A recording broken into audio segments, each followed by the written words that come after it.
What do you tell the guy who is, an average Joe who's got a 9 to 5, he's got a wife and a couple of kids, he's making okay money, he's maybe got some aspirational career things that he wants to accomplish. Like, how does that guy get into the world of fitness to ensure that not only is he doing it, but also balances it with everything else that he has going on?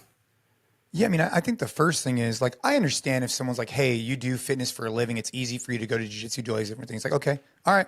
Like, but what other option do you have as a 9 to 5 or whatever you do for a living? Like, what option do you have not to stay fit? Like, you don't have another option. You need to stay fit for your family. Like, you need to stay fit to be the most jacked grandpa on the planet. And you need to allocate time and prioritize it. And I think everybody has 30 minutes a day to get after a workout. And if you don't, then you have to reevaluate what you're spending your time on. Because I guarantee you, if you look at it, you have 30 minutes a day to hit a quit EMOM, which I can explain more about. Or like this morning, for example, early, my daughter and I went for a walk. I put a 50-pound ruck on and I added some external load to my ruck, to my walk. So now not only am I getting time with my daughter to connect with her, but I'm also getting in some additional fitness. So that's another kind of tip that guys could take away. But I think the main question you're asking, Ryan, is like, how do guys prioritize their fitness? And I believe that once you make it a part of your routine, you'll start to realize that everything else starts to follow from it. Meaning, if you wake up an extra 30 minutes early and you just did burpees every minute on the minute, 10 of them, let's just say, or 5 of them, or whatever, if you went for a quick jog, you're going to see that your day is just going to be off to a better foot. And you just got to prioritize that and make time and find the right program. Like, it doesn't have to be complicated. It just needs to be effective. And I could talk a lot about that, about compound movements, EMOMs, AMRAPs, stuff like that. But at the end of the day, if you're a guy listening who has a traditional job, ask yourself this very question, like, what other option do you have than to get in some sort of fitness? I'm not saying you have to train for 3 hours a day, but some sort of fitness almost every day. You really don't have another option, because what are you going to allow yourself to get to over time? Like, that's not okay. Yeah, it's also interesting too, is a lot of guys will ask me, hey, Ryan, I'm trying to improve myself. Where do I start? Like, start in the gym. Dude. Like, what do you mean? Like, shouldn't I journal? No, I mean, yeah, sure, journal. I'm not going to bash on journal. Sure. Therapy, sure. Like, whatever your thing is. I like the gym for men, because especially if you've been out of the game for, let's say, 10 plus years and you're, 50, 60, 70, 80 pounds overweight.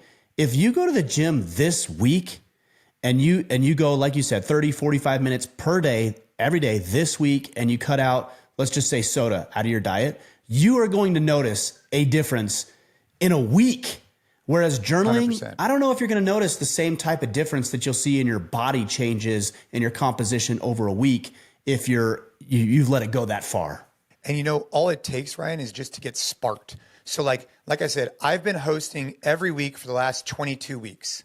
I've hosted a free men's club workout. So like, I'm putting my money where my mouth is, where I want to help our local community improve their fitness. And so I put it out on social, I put it on email, I put it on text, and I've seen a specific change in these men where they show up once a week, and then for the rest of the week, they try and get in whatever they can.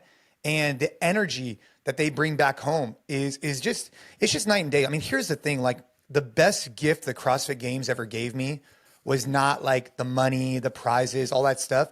It was really the ability to overcome micro doses of adversity through competition. And I think you could do that same thing in the gym. Like, I think men who show up in the gym, who don't want to do it, but tell themselves they need to, who don't want to get that next rep, but they do it, they're all of a sudden, they're learning how to overcome these small doses of adversity. And I think when they leave the gym, it makes a huge difference. Like, I think learning how to talk to yourself in a more positive versus negative way, like you're coaching yourself through a workout, both of those things and earning your confidence carry over super well to real life. Like, and I'm a big believer in this, because so my daughter was diagnosed with leukemia in 2016 and she's doing well now.